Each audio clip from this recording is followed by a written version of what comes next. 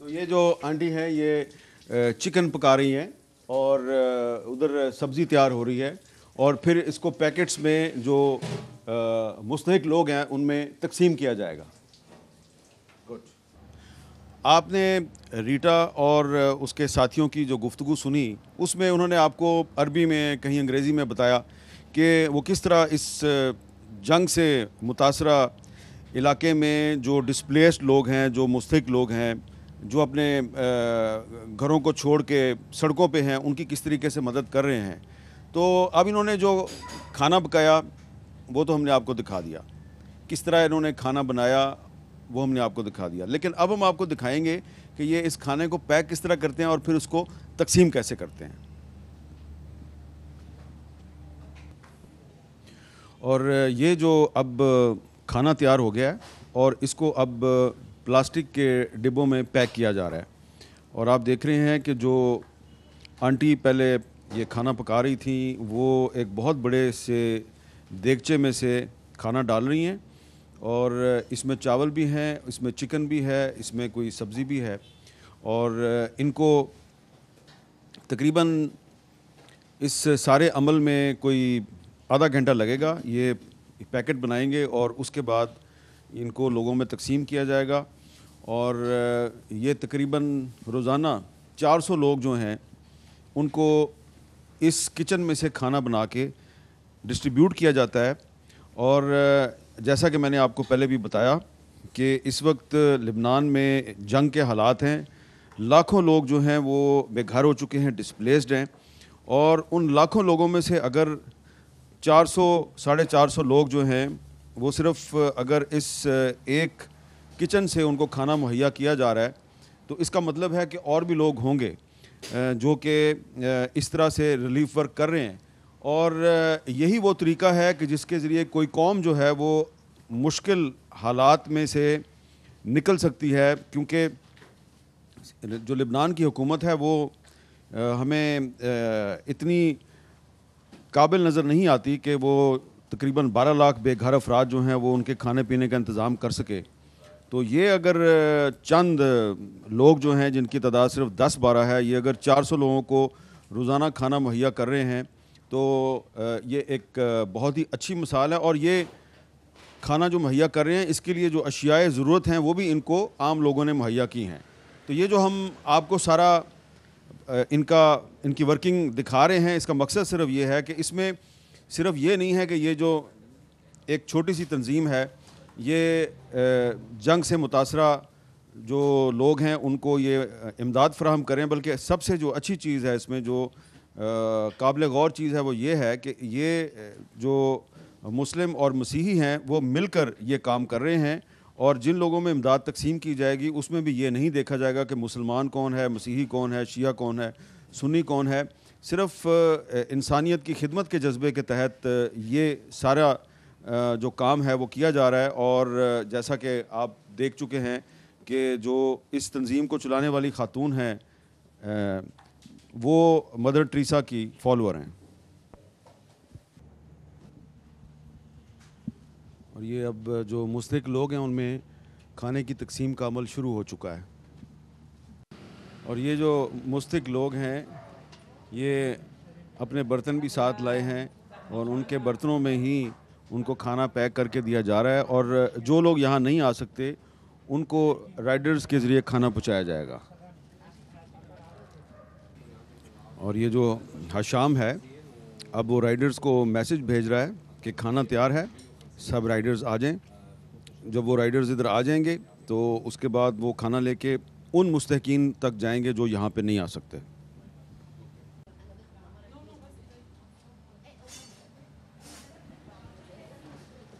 और ये देखें बहुत सी जो ख़वातीन हैं वो भी यहाँ पे आ रही हैं और उनको भी जो खाना है उनके अपने बर्तनों में फ़राहम किया जा रहा है। और ये ख़वातीन जो हैं ये काफ़ी दिन से यहाँ पे आकर खाना हासिल कर रही हैं। और ये देखें ये खातून जो है ये खाना लेके वापस गई है और कोई यहाँ पे आपको रश नज़र नहीं आ रहा। लोग बारी बारी आते हैं और अपना खाना लेके चले जाते हैं। अस्सलाम वालेकुम। वालेकुम अस्सलाम। आपका नाम क्या है? रोहिमा। रूहिमान, आप बांग्लादेश से लगती हो? बांग्लादेश। बांग्लादेश। यस। तो आप इधर काफ़ी मुश्किल में लग रही हो? मुश्किल लेबानन तीर मुश्किल। लेबानन तीर मुश्किल, माफी शोगल, माफी मसारी, तीर मुश्किल। तो आप इधर रीटा साहबा के पास आती हो इमदाद के लिए? She help you? Rita hello आते हदा कुल्लू गारत आते रीता। और ये देखें कि जो मुस्तहिक लोग हैं उनको खाने की तकसीम का अमल यहाँ पे जारी है। और ये जो खाना है ये मुस्लिम और मसीहियों ने मिल के बनाया है। और ये जो तंजीम है जो यहाँ पे काम कर रही है, इसके वर्कर्स के साथ और रीटा के साथ हमने बात भी की है।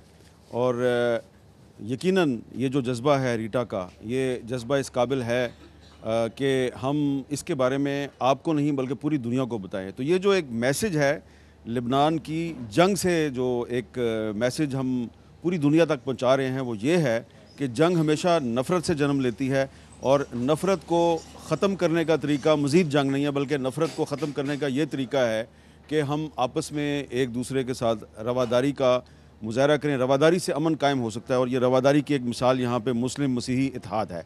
यहाँ पर एक ब्रेक लेते हैं और ब्रेक के बाद दोबारा मिलते हैं। Welcome back. और अब आप मुझे देख रहे हैं समुंदर में। और समुंदर में मैं क्यों आया हूँ? इसलिए कि समुंदर में हम एक कश्ती में बैठे हैं और इस कश्ती का जो मालिक है एक मछेरा है और उसका नाम है राफत।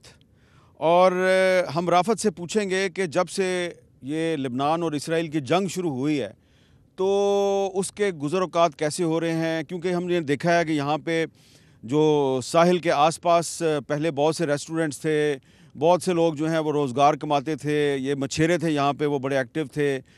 लोग जब यहाँ पे सैर करने आते थे तो हमने देखा कि वो कश्तियों में इधर समुंदर के अंदर जाते थे। लेकिन अब हमें यहाँ पे साहिल पे वीरानी नज़र आती है। तो राफत जैसे बहुत से जो फ़िशरमैन हैं, जो मछेरे हैं, उनकी ज़िंदगी कैसे गुजरी है, इस जंग के जो लेबनान की इकॉनमी पे, मुईशत पे असरात हैं, उसको जानने के लिए हमने आज एक मछेरे का इंतखाब किया है और उस मछेरे की बोट में हम समुंदर के अंदर मौजूद हैं। तो मैं उनसे बात करता हूँ। अस्सलाम वालेकुम mister Rafat. Thank you very much for giving us time. First of all, tell us that how is your life during this war between Lebanon and Israel? Alhamdulillah, I can say Alhamdulillah, but you know, all the road is not safe here in Beirut, and we don't have any place to go near Beirut. Okay, and we come work. It's a little bit dangerous, but we have to live. Okay. We have to continue, and I have to make fishing, even if I not take too much fish. But this is my work. Alhamdulillah. So can you go deep inside the sea? No, not too much. Okay. Not too much. It's not safe to go deep. You don't have any idea. Maybe something happen. You have to go back to your family, or something happen near. So we come not too much outside. The Israelis, they create problems for the fishermen also. Okay, sure. Fishermen and all the kind of fish, all the kind of work. So before the war, what was the nature of your work, and how much money you were making every day? Alhamdulillah, before I was make money to make me live in good condition. Like I make fishing trips, but you know, now all people leave. We don't have any chance to make fishing trips. The only I can do to make fishing and sell my fish. Also, if I sell not too much, sell the cow, because you know the situation. And sometimes you catch fish, sometimes you not catch. So the situation is a little bit confused, not too much. And the tourist doesn't come here, and the local Lebanese? No, tourist, people of the country, they leave. Tourists, no, sure. So the many people from Beirut, they have left this place. Yes, sure. They want to save their life. Okay. तो मैं थोड़ा सा आपको बताना चाहता हूँ कि ये जो इस वक्त जो बेरूत की और लेबनान की जो इकॉनमी है, ये शदीद मुश्किलात का शिकार है। और इसमें बज़ाहिर हमें सड़कों पे लोग नज़र आते हैं, कुछ मार्केटें भी खुली हुई हैं। हम कोशिश करेंगे कि उन मार्केटों में भी जाएं, लेकिन ये जो मुल्क है, इस मुल्क को समझना बड़ा ज़रूरी है। जो लेबनान है, ये पिछले 40 साल से जंगी सूरत हाल से दो चार है। 40 साल से कभी खाना जंगी होती है, कभी इसराइल से इनकी लड़ाई हो जाती है। और जिस तरह पिछले साल 7 अक्टूबर को हमास ने इसराइल के अंदर जाकर हमला किया, इसी तरह बहुत साल पहले जब ये जो पीछे आपको बेरूत नज़र आ रहा है, यहाँ पर जब PLO का दफ्तर था, तंजीम आज़ादी फ़लस्तीन का, तो उस वक्त भी जब इसराइल की तरफ से लेबनान के अंदर आके PLO पर हमले किए जाते थे, तो रिटेलिएशन में PLO ने भी एक हमला किया था 78-79 में। उन्होंने हमले किए थे इसराइल के अंदर जाके। जिस तरह अभी हाल ही में हिजबुल्लाह ने हैफ़ा पर हमला किया है, तो इसी तरह एक ज़माने में PLO ने भी हैफ़ा पर एक हमला किया था। और उसकी रिटेलिएशन में फिर जो इसराइल है, जो हमेशा पहले ख़ुद जारहियत करता है, लेकिन जब जवाब दिया जाता है तो फिर वो कहता है जी कि हम पर हमला हो गया। तो जो इसराइल है, उसने जो PLO का हैफ़ा पर हमला था, उसकी रिटेलिएशन में जनूबी लेबनान पर अटैक कर दिया था और फिर बहुत से इलाकों पर उसने कब्ज़ा कर लिया था। और उसके बाद एक खाना जंगी शुरू हो गई। और फिर जो इसराइल है, वो उसने ऐसी हिकमत अमली इख्तियार की कि जो लेबनान के लोग हैं और ख़ास तौर पे जो बेरूत के लोग हैं, इनको इसराइल ने आपस में तकसीम कर दिया। इसराइल ने जो ईसाई थे, उनको मुसलमानों से लड़ाया। मुसलमानों में भी शिया और सुन्नी जो हैं, उनके इख्तलाफात को हवा देने की कोशिश की। ईसाइयों को ईसाइयों से लड़ाया, और फिर द्रूज़ मलेशिया जो है, उसको भी उन्होंने इस्तेमाल किया एक दूसरे के ख़िलाफ़। लेकिन उसके नतीजे में क्या हुआ कि जो जनूबी लेबनान के बहुत से इलाके हैं, उस पर इसराइल का कब्ज़ा हो गया। उसके बाद फिर जब हिजबुल्लाह बनाई गई, तो हिजबुल्लाह के सरबराह हसन नसरुल्लाह ने इसराइल के ख़िलाफ़ एक मुज़ाहमत को नए अंदाज से असर नौ उसको मुनज़्ज़म किया, और आखिरकार 2000 में इसराइल को जनूबी लेबनान से निकाल दिया, जिसकी वजह से हसन नसरुल्लाह लेबनान के तमाम लोगों के हीरो बन गए। अब जो 2006 की जो जंग थी, उस जंग में भी मैं यहाँ पर मौजूद था, और 2024 में जो जंग है, उसमें भी मैं यहाँ पर मौजूद हूँ। फ़र्क क्या है कि 2006 में हमें यहाँ पे बहुत ज़्यादा यूनिटी नज़र नहीं आती थी, लेकिन इस वक्त 2024 में हमें यहाँ पे काफ़ी यूनिटी नज़र आती है। प्रॉब्लम बिल्कुल है, और जिस तरह के ये जो फ़िशरमैन है, मछेरा है राफत, ये आपको बता रहा है कि यहाँ पे बहुत से मसाइल हैं, लेकिन इसके बावजूद इसका भी हौसला कायम है। और जब हम मार्केटों में जाके लोगों से बात करते हैं, वहाँ पे भी हमें लोगों का हौसला जो है वो कायम नज़र आता है। और ये जो इस वक्त यूनिटी नज़र आ रही है, ख़ास तौर पे क्रिश्चियंस और मुस्लिम के दरमियान यूनिटी है, शिया और सुन्नी के दरमियान यूनिटी है, एक इत्तेहाद है। इस इत्तेहाद की वजह से इज़राइल को जनूबी लेबनान के अंदर बार बार कोशिश के बावजूद कब्ज़ा करने में नाकामी का सामना है।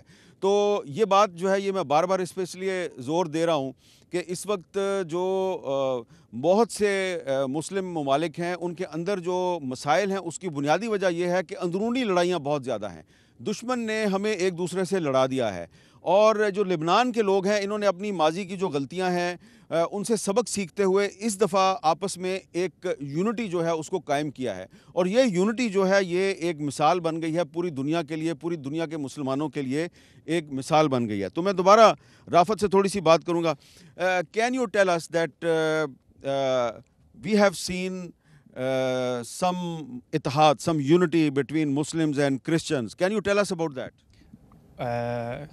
Between Muslim and Christian, what don't understand? There's unity. They are united against Israel. Okay. So can you tell us that you are sure that you will defeat Israel? We hope. Huh? We hope this, but I don't have any idea about this, if we can or we cannot, but we hope. Lebanese people, they hope this. And between Christian and Muslim, they don't have any problem. They are brothers, especially when this happened. The Muslim people from south come, all the Christian, they make open their house like family. I hope to Lebanese people come again together. Maybe all Arab countries, they hope to defeat Israel. We see a lot of people from the south, from the Janub, yes, on the coastal belt, on the port, near the port. There are a lot of people under the open sky. So the Christians are looking after them. No, because the timing, yesterday night, Israel attacked this place. The people directly go.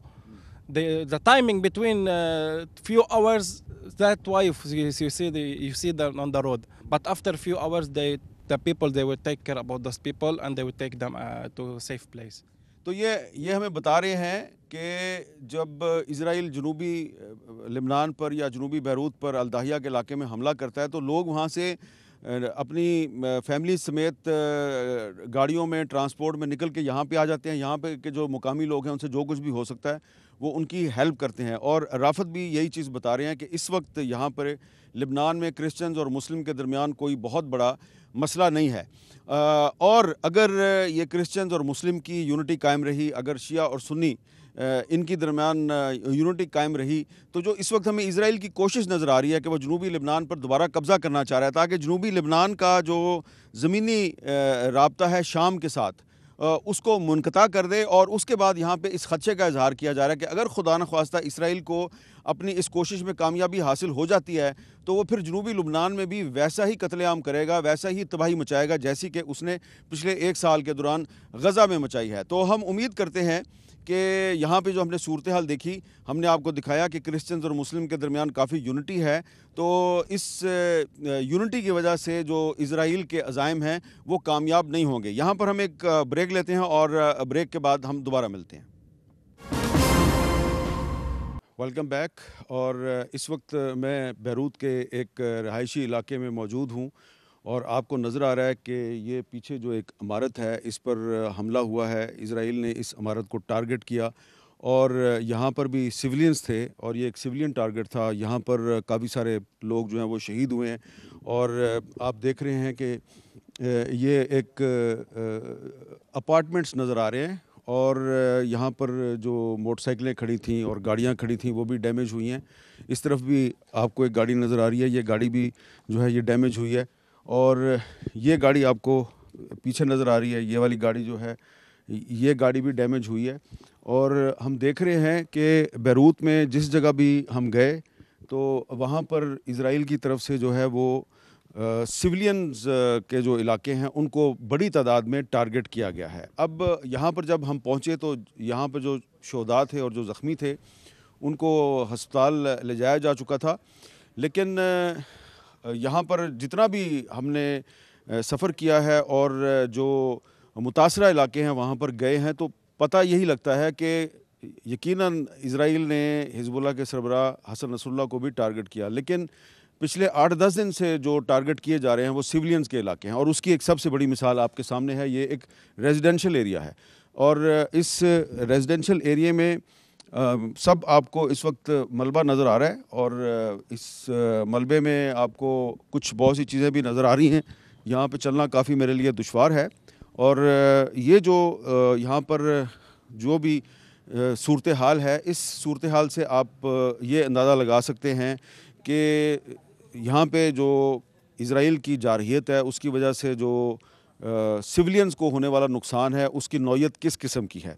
और यहाँ पर हर वक्त फ़ज़ा में जो drone हैं वो घूमते रहते हैं, तो इसकी वजह से यहाँ पे जो कारोबार है वो भी मुतासर हुआ है। और पहले भी हमने आपको बताया था कि कारोबार काफ़ी मुतासर हुआ है और अब हम कुछ मार्केट में जाके लोगों से बात करेंगे और उनसे पूछेंगे कि यहाँ पे जो कारोबार की सूरत हाल है वो क्या है।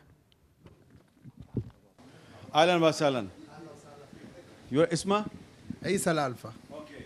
So can you tell us what is the situation here and the impact of war on your business?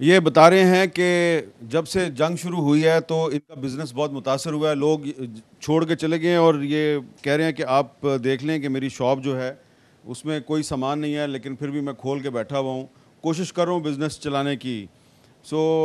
वो सामने भी वो कह रहे हैं कि उस तरफ भी देखें, तो बिज़नेस जो है वो यहाँ पे ख़त्म हो गया। अब यहाँ पे मेरे लिए एक मसला ये है कि ये अरबी में बोलते हैं और मुझे ये जो बोलते हैं जवाब देते हैं मेरे सवाल का, वो आपको ट्रांसलेट करके बताना पड़ता है। लेकिन आप देख सकते हैं सब कुछ कि ये भी खाली है और इस तरफ भी खाली है। तो will you remain here, you will not close your shop?